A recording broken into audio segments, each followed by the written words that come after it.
ओम शांति, नमस्ते। आज के सत्र में आप सभी का हार्दिक स्वागत है। इस सत्र को शुरू करने से पहले हम 1 मिनट परमात्मा को याद करते हैं। तो चलिए एकदम साइलेंस में बैठते हैं और 1 मिनट परमात्मा शिव बाबा को याद करते हैं साइलेंस में।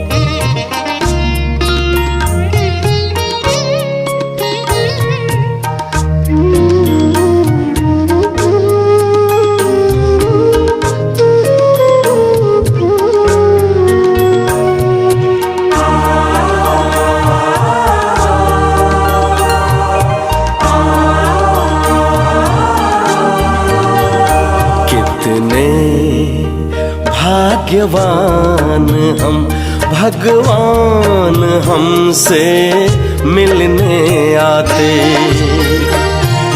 कितने भाग्यवान हम, भगवान हमसे मिलने आते।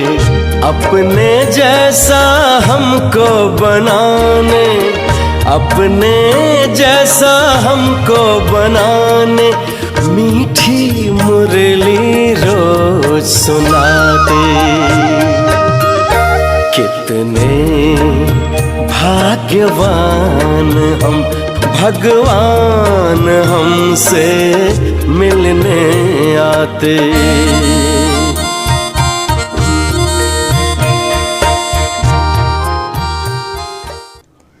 ओम शांति।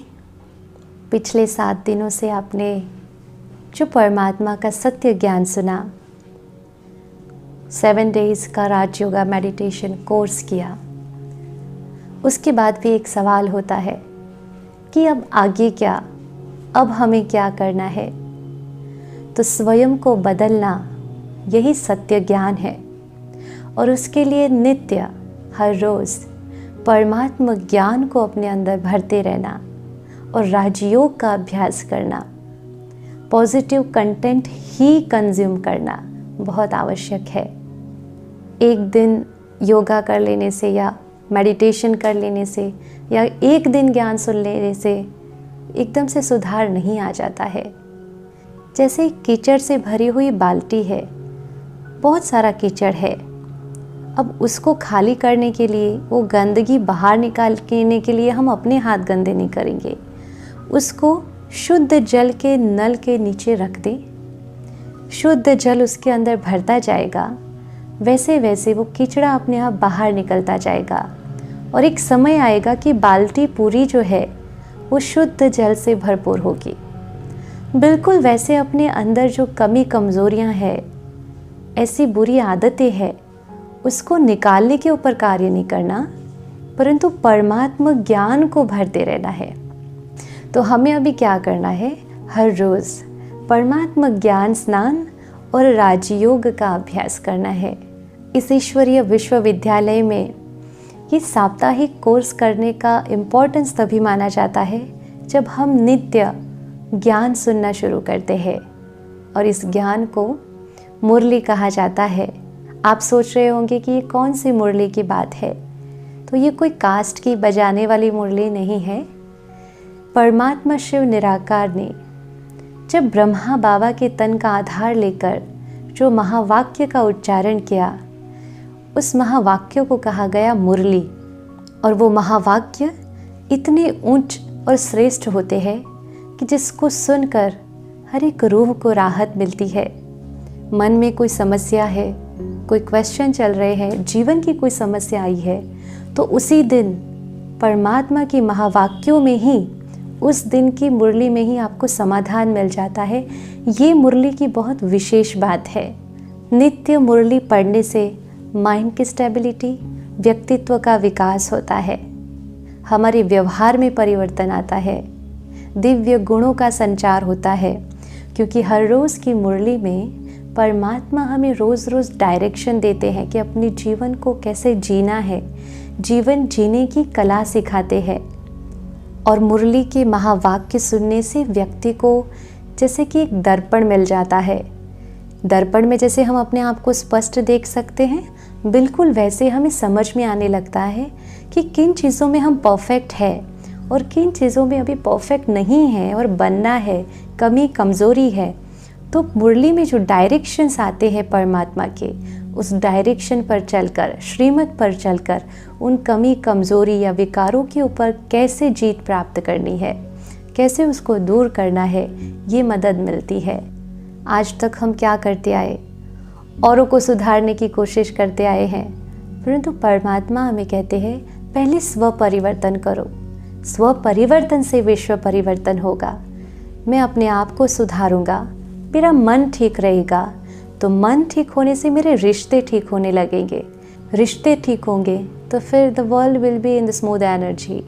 तो अपने आप को पहले सुधारना, परिवर्तन करना है, और फिर आप देखिएगा आपके घर का वातावरण, आपके रिश्ते, हर चीज़ एक अलग ही हो जाएगी, परिवर्तित हो जाएगा, आपके जीवन में खुशी आ जाएगी। तो परमात्मा का महावाक्यों का ज्ञान स्नान करना बहुत बहुत ज़रूरी है, क्योंकि उसके अंदर डायरेक्शंस होते हैं डे टू डे लाइफ के। जैसे हम अपने बच्चों को स्कूल में पढ़ाई करने के लिए भेजते हैं ना, बिल्कुल वैसे ये गॉडली यूनिवर्सिटी है। उस स्कूल के जो टीचर्स होते हैं वो मनुष्य देहधारी होते हैं। ये जो यूनिवर्सिटी है, इसका टीचर जो है वो परम शिक्षक, परम पिता परमात्मा है। ये कोई छोटी बात है क्या? कितनी बड़ी महान बात है। और भगवान हमारा शिक्षक हो। जैसे हम देखते हैं कोई बहुत जाना माना व्यक्ति हो और उसके ट्यूशन में जाना हो तो कितने गर्व से कहते हैं, आपको पता है हम इसका ट्यूशन में जाकर पढ़ाई करते हैं, इनके ट्यूशन लेते हैं। ये तो स्वयं भगवान है, उस टीचरों का भी टीचर है, तो कितनी खुशी होती है, गर्व महसूस होता है। और फिर ऐसे टीचर को मिस कर देना, ये तो फिर अपने आप में ही एक, मैं कहूँगी, लॉटरी को गंवाने वाली बात हो जाती है।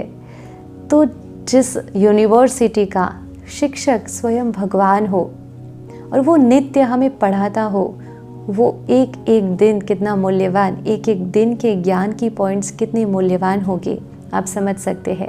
और वो मिस करना कितना बड़ा लॉस हो जाएगा, ये भी आप समझ सकते हैं। तो रोज़ परमात्मा की डायरेक्शंस मुरली में होते हैं। और जैसे वो स्कूल में भी सब्जेक्ट्स होते हैं पढ़ने के लिए, बिल्कुल वैसे परमात्मा भी हमें 4 सब्जेक्ट्स रोज़ पढ़ाते हैं। ज्ञान, योग, धारणा और सेवा। बाबा हर रोज़ कुछ न कुछ ज्ञान देते हैं। योग सिखाते हैं, योग की विधियाँ सिखाते हैं कि कैसे योग से सिद्धि पाई जाए, कैसे योग से, राजयोग के माध्यम से बीमारियों के ऊपर भी विजय प्राप्त की जाए, और मानसिक और तन दोनों बीमारियों पर हम जीत प्राप्त कर सकते हैं।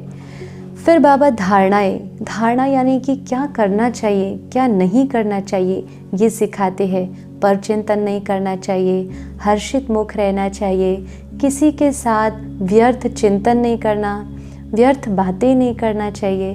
तो कई सारी धारणाएं डे टू डे बाबा हमें बताते हैं। फिर चौथा जो सब्जेक्ट है वो है सेवा। सेवा में भी 3 प्रकार की, मनसा सेवा, वाचा सेवा और कर्मणा सेवा। किसी के लिए मन से शुभ भावना के संकल्प करना, दुआ करना किसी के लिए, ये मनसा सेवा है। वाचा सेवा यानी कि जो ज्ञान मुझे मिला है, जो परमात्मा का सत्य ज्ञान मैंने लिया, वो ज्ञान हमारे और भाइयों तक पहुंचाना, ये हो गई वाचा सेवा। और जैसे हम गुरुद्वारा या मंदिरों में जाकर कुछ न कुछ सेवा करते हैं, बिल्कुल वैसे अपनी कर्मेंद्रियों को परमात्मा कार्य में लगाना, उसको कहेंगे कर्मणा सेवा। तो बाबा रोज़, शिव बाबा हमें सेवा के ऊपर भी हमें सिखाते हैं कि कैसे प्रकार से सेवा आपको करनी है। तो मुरली के माध्यम से हमें 4 सब्जेक्ट बाबा पढ़ाते हैं, और इन सब्जेक्ट्स को पढ़कर, इस पढ़ाई से ही अपने जीवन का हमारा परिवर्तन आता है। वैसे कोई भी सच्चा योगी होता है, वो योगी के जीवन के 4 पिलर्स होते हैं जो बहुत ज़रूरी है। पहला, सत्संग। सत्य का संग। सत्य कौन है इस दुनिया में? सिर्फ और सिर्फ परमात्मा। तो हमेशा उसके संग में रहना है। वो कहते हैं ना, सत्य संग तारे, कुसंग बोरे। तो तो बहुत अटेंशन रखना है कि कहीं भी मैं एक सेकंड के लिए भी उसको भूल तो नहीं जाती हूँ। तो सत्संग। फिर दूसरा पिलर है पवित्रता, यानी कि प्योरिटी, सेलिबेसी। पवित्रता ना सिर्फ ब्रह्मचर्य की बात है, परंतु मन से भी, वाचा से भी, अपने कर्मों से भी पवित्रता झलके। अपने मन में किसी के लिए अशुभ विचार आना, ये भी अपवित्रता है। मेरी वाणी में कोई अपशब्द निकल जाना, ये भी अपवित्रता है। और कर्म से किसी को दुख हो, मेरे ऐसा कोई कर्म ना हो जिसे किसी को दुख हो, वो भी अपवित्रता हो जाती है। तो पवित्रता एक पिलर है। फिर तीसरा जो पिलर है वो है दिव्य गुण, क्योंकि परमात्मा हमें देवता बनाने आए हैं, दिव्य बनाने आए हैं। तो मेरी हर चाल चलन व्यवहार में दिव्य गुण चल के हमेशा हर्षित मुक्ता, फिर नम्रता, निर्माणता, ये सारे दिव्य गुण मेरे व्यवहार में आए। ये योगी जीवन की निशानी है। हमारे चेहरे और चलन से लोगों को लगे कि सचमुच इसे भगवान मिला है। फिर चौथा जो पिलर है वो है शुद्ध अन्न। इसके बारे में हमने प्रायर जो सेशंस हुए हैं उसमें डिटेल में बात की है कि हमें सात्विक अन्न ही लेना है, शाकाहारी भोजन ही खाना है। और जब भी हम भोजन लेते हैं तब उसके अंदर अफर्मेशन डाल करके पॉजिटिव वाइब्रेशंस, परमात्मा की दिव्य शक्तियों को उसके अंदर डालकर, भर कर फिर उस भोजन को स्वीकार करना है। क्योंकि जैसा अन्न वैसा मन।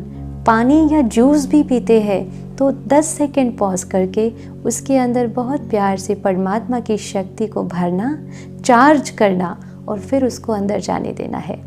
तो उससे क्या होगा, जैसा अन्न होगा वैसा मन होगा। मन ठीक तो फिर तन ठीक और फिर सब कुछ ठीक हो जाएगा। तो ये योगी जीवन के 4 मुख्य पिलर्स है, इसको मजबूत रखना है।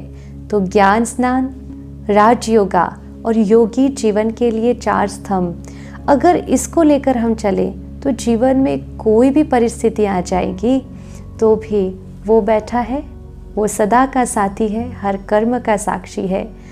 आप हमेशा निश्चिंत रहेंगे और हमेशा हर्षित मुख हो करके हर समस्या को पार कर सकेंगे। ये है मैजिक। तो ज्ञान स्नान रोज़ करना है, मुरली रोज़ पढ़ना है। जैसे कि आज की मुरली के बारे में हम शॉर्ट में बात करते हैं कि शिव बाबा ने आज मुरली में क्या डायरेक्शंस दिए हैं। तो आज की मुरली का मैं एसेंस सुनाती हूँ आपको। And the best part of every Murli is कि बाबा शुरू जो करते हैं उसमें पहला शब्द होता है मीठे बच्चे। हम तो कड़वा भी बोल लेते हैं कभी कभी व्यवहार में, परंतु फिर भी वो हमें कहते हैं मीठे बच्चे। तो हमेशा, क्योंकि वो भगवान है ना, प्यार का सागर है, तो वो हमेशा प्यार से बच्चों को उठाते हैं। और ये मुझे बहुत बेस्ट पार्ट लगता है हर मुरली का कि पहला ही शब्द मुरली का होता है मीठे बच्चे। तो बाबा ने आज कहा, मीठे बच्चे, भविष्य ऊंच घराने में जाने का आधार पढ़ाई है। भविष्य ऊंच घराने में आने का आधार है पढ़ाई। यानी कि क्या, भविष्य ऊंच घराना, तो कलयुग पूरा हो रहा है, भविष्य सतयुग है, सतयुग का ऊंच घराना यानी कि सूर्यवंशी बनना। सूर्यवंशी अगर बनना है, सतयुग में अगर जाना है तो उसका आधार है पढ़ाई, ये ईश्वरीय पढ़ाई।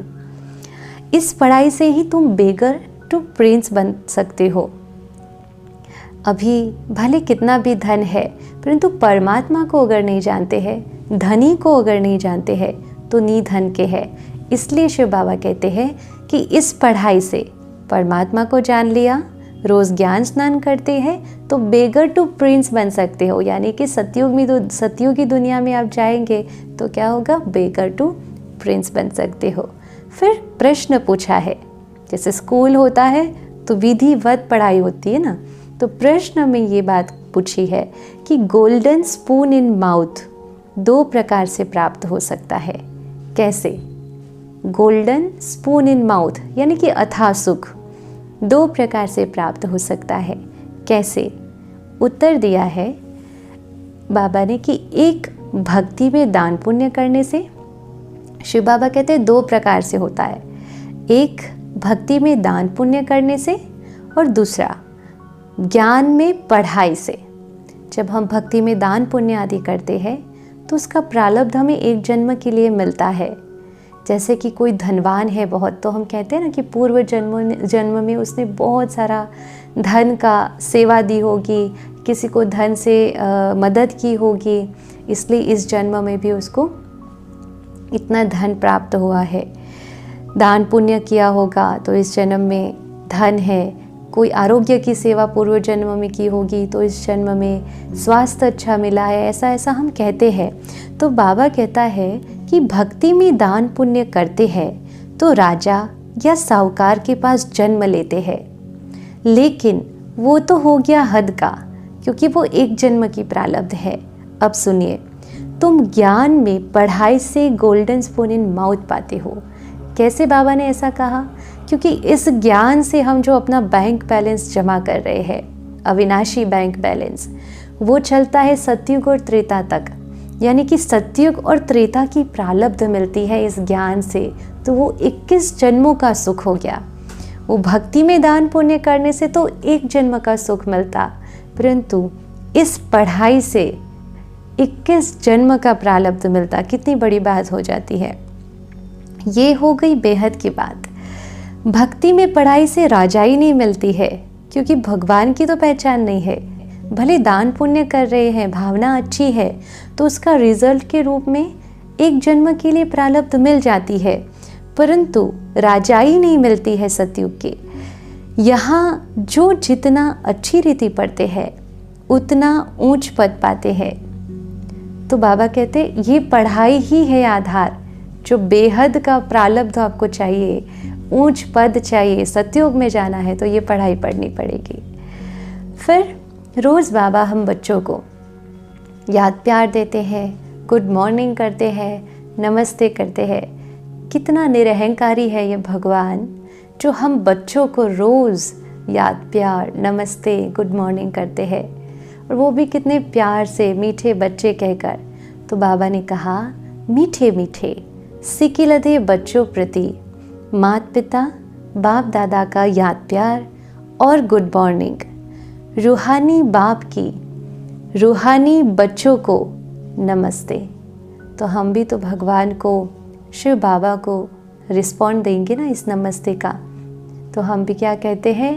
हम रूहानी बच्चों की रूहानी बाप दादा को गुड मॉर्निंग और नमस्ते। फिर बाबा रोज़ धारणा के लिए मुख्य सार जो बताते हैं, तो आज की पूरी मुरली का जो मुख्य सार है धारणा का, वो है, बाबा ने कहा किसी भी बात का फिक्र नहीं करना है, सदा हर्षित रहना है। स्मृति रहे हम शिव बाबा के बच्चे हैं, बाप आए हैं हमें विश्व का मालिक बनाने। किसी भी बात का फिक्र नहीं करना, कुछ भी हो जाए हर्षित रहना है। और क्या स्मृति में रखना कि हम शिव बाबा के बच्चे हैं। जैसे कोई राजा का बच्चा होता तो राजकुमार हमेशा ये स्मृति में रहता है कि मैं राजा का बच्चा हूँ। ये तो कितनी बड़ी बात हो गई कि हम भगवान के बच्चे, और वो आए हैं हमें सतयुग की दुनिया में ले जाने, स्वर्ग के मालिक बनाने। तो कितनी बड़ी बात हो जाती है, हमेशा ये स्मृति में रखना। फिर बाबा ने कहा अपनी अवस्था को एक रस बनाने के लिए देही अभिमानी बनने का पुरुषार्थ करना है। अब यहाँ पे ये डिफरेंस क्लियर करना ज़रूरी है कि देह अभिमानी और देही अभिमानी में क्या डिफरेंस है। देह अभिमानी यानी कि बॉडी कॉन्शियसनेस, देही का अर्थ होता है आत्मा, तो देही अभिमानी यानी कि सोल कॉन्शियसनेस। तो बाबा कहते हैं कि अपनी अवस्था को एक रस बनाना है, यानी कि कोई भी सिचुएशन में अचल अडोल एक रस अवस्था, तो उसके लिए देही अभिमानी बनने का पुरुषार्थ यानी कि सोल कॉन्शियसनेस का पुरुषार्थ करना है। इस पुराने घर से ममत्व निकाल देना है। 5000 साल हो गया ना इस दुनिया का, अभी नई सतयुगी दुनिया स्थापन हो रही है। जैसे नया घर हमारा बन रहा हो तो हमारी बुद्धि नए घर में रहती है, भले हम रह रहे हैं पुराने घर में, पर बार बार बुद्धि जाएगी कि उस घर में हम ये टाइल्स डालें, ऐसे बनाएं, ये फर्नीचर करेंगे, स्मृति में वही रहता है। तो बाबा भी वही कह रहे हैं कि ये जो पुराना घर है, कलियुगी दुनिया, इससे अब ममत्व निकाल देना है। फिर आज का वरदान है कि बंधनों के पिंजड़े को तोड़कर जीवन मुक्त स्थिति का अनुभव करने वाले सच्चे ट्रस्टी भव। बहुत ही सुंदर वरदान आज दिया है कि बंधनों के पिंजड़े को तोड़कर, अभी आज बाबा स्पष्ट करेंगे कि कौन सा पिंजड़ा है जिसको हमें तोड़कर जीवन मुक्त स्थिति का अनुभव करना है और ट्रस्टी होकर चलना है। तो बाबा कहते हैं शरीर का, इस देह का, वह संबंध का बंधन ही पिंजड़ा है। ये शरीर सबसे पहला पिंजड़ा आत्मा का, और फिर देह के संबंधी जिसमें लगाव झुकाव होता है। फर्ज अदाई भी निमित्त मात्र निभानी है।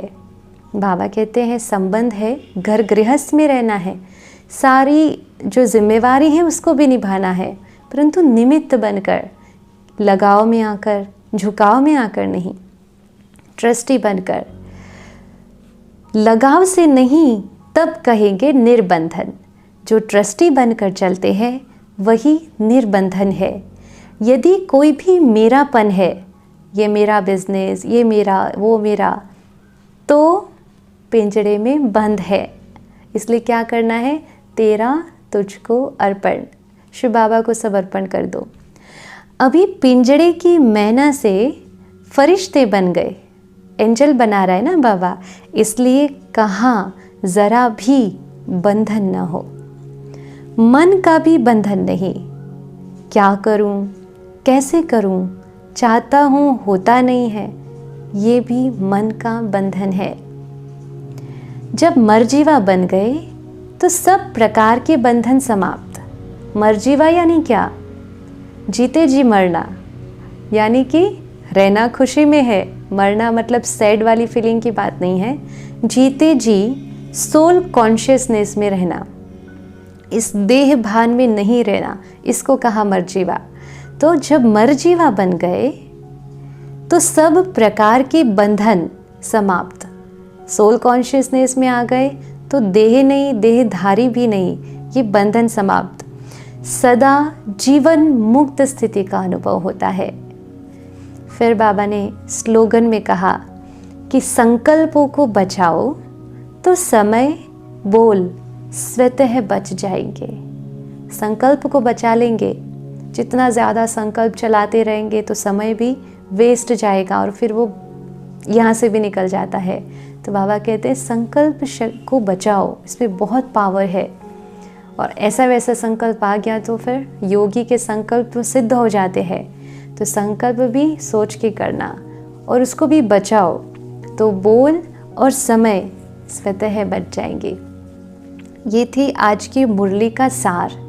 हमें पूरी मुरली पढ़नी है और उसका अध्ययन करना है। जैसे बच्चे फिर स्कूल से पढ़ाई करके आते हैं तो रिवाइज भी करते हैं ताकि याद रहे कि क्या आज पढ़ा। बिल्कुल वैसे हम भी उसको रिवाइज करते हैं कि आज परमात्मा ने क्या कहा, कहीं भूल गए फिर से देख लें। अच्छा, आज परमात्मा ने कहा है हर्षित रहना है, किसी बात की फिक्र नहीं करनी है, ट्रस्टी होकर चलना है, निमित्त मात्र सब निभाना है, सबके प्यारे पर सबसे न्यारे रहना है, संकल्पों को बचाना है ताकि समय और बोल व्यर्थ न हो। तो जब ये चीज़ बार बार हम सुनते हैं, देखते या पढ़ते हैं तो फिर अपने जीवन में धीरे धीरे वो परिवर्तन आना शुरू हो जाता है। इसलिए नित्य मुरली पढ़िए और ज्ञान स्नान कीजिए। चलो 1 मिनट फिर से शिव बाबा को याद करते हैं और योग से शक्ति लेते हैं। 1 मिनट के लिए साइलेंस में। ए खुदा पूरी हुई मेरी हर दुआ। शुक्रिया शुक्रिया मेरे मौला तेरा शुक्रिया। तू मिला रूबरू, यूं ही रहना मेरे संग सदा। ए खुदा ए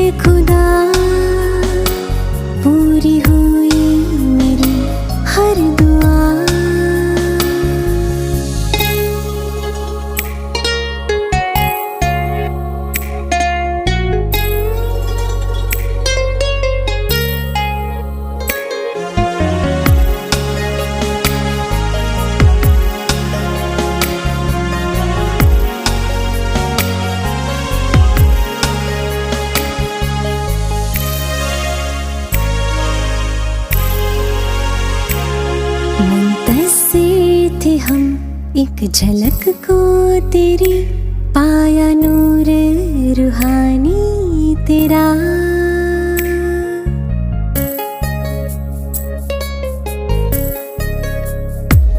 सजदे में रही अब न जाए कहीं, मिला जो हमें रहनुमा।